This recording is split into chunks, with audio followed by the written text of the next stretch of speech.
በማዕከላዊ ኢትዮጵያ ክልል የርዕሰ መስተዳድሩ የመሰረተ ልማት ጉዳዮች አማካሪ አቶ መዝረዲን ሁሴን በውይይት መድረኩ ማጠቃለያ ላይ እንዳሉት ያደጉ ሀገሮች የግብርናውን ስራ በቴክኖሎጂ ታግዘው በመስራታቸው ውጤታማ መሆን መቻላቸውን ጠቅሰው ሀገራችን ብሎም በክልላችንም ከቅርብ ጊዜ ወዲህ በመስኖ ልማት ዘርፍ ላይ የሚሰሩ ችግር ፈቺ ጥናትና ምርምር ስራዎች የግብርናውን ልማት ስራ በማዘመን ውጤት እያመጡ ይገኛል። የመስኖ ልማት ስራ ላይ ትኩረት በማድረግ በአመት 2 እና ከዚያ በላይ ማልማት ግዴታ በሆነበት ወቅት ላይ የምንገኘው ያሉት አማካሪው በዚህ ዘርፍ ላይ በሐዋሳ ዩኒቨርሲቲ ምሁራን ተጠንቶ የቀረበው ጥናት በክልሉ ያሉ ጸጋዎችን ለመጠቀም አዎንታዊ አስተዋጽኦ ማበርከት የሚችል ነው ብለዋል። አመት አንድ ጊዜ ዝናብ ጠብቀን የምናመርተው ምርት በቂ ሊሆን አይችልም። ስለዚህም ኢሪጌሽን መጠቀም ግዴታ እየሆነ የመጣበት ምዕራፍ ላይ ነው የምንገኘው።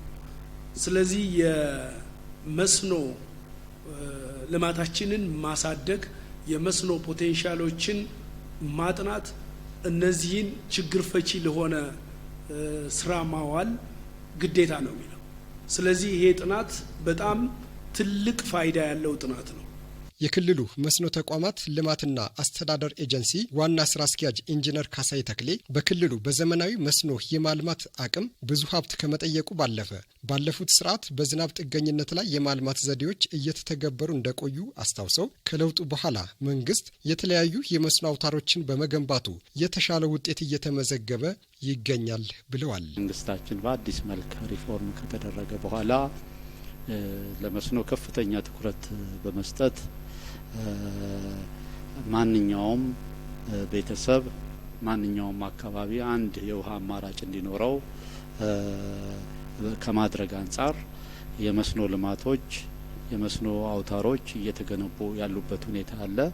በዛም ብዙ ለውጦች እየተመዘገቡ ነው። ጥናቱ በየመዋቅሩ ያሉ የውሃ ጸጋዎችንና በመስኖ መልማት የሚችለውን መሬት በመለየት ግብዓት የተወሰደበት ነው ያሉት ኃላፊው በቀጣይም ዘርፉ ላይ ጥልቅ የሆነ ጥናት ለማካሄድ አስተዋጽኦ ይኖረዋል ብለዋል።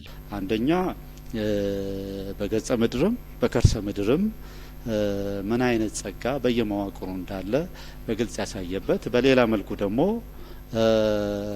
በዚሁ የሚለማው መሬት ምን ያህል ሄክታር እንደሆነ በግልጽ ያሳየበት ከመሆኑ አንጻር በቀጣይ በማንኛውም መልኩ መስኖን ለማልማት በመንግስትም ይሁን ሌላ በግል ባለሀብቱም በኢንቨስተሩም ስትራቴጂ ተነድፎ በሚሰራበት ጊዜ ሰፊ ግብዓቶች የምናገኝበት ከዚሁ ጠቅላላ ጥናት እየቆረስን አውጥተን ጥልቅ የሆኑ ጥናቶች ለማካሄድ ትልቅ አስተዋጽኦ ይኖረዋል ብለን እናስባለን።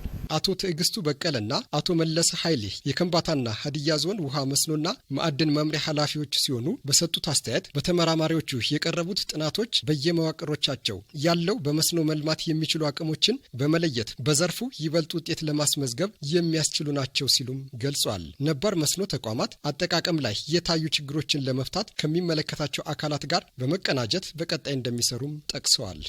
ከምባታ ዞን ውስጥ በተለይ ዘመናዊ መስኖን ከማልማት አንጻር 20 ተቋማትና ከዛ በላይ የሆኑ ተቋማት አሁን ስራ እየሰሩ ያሉ መስኖ ተቋማት አሉ።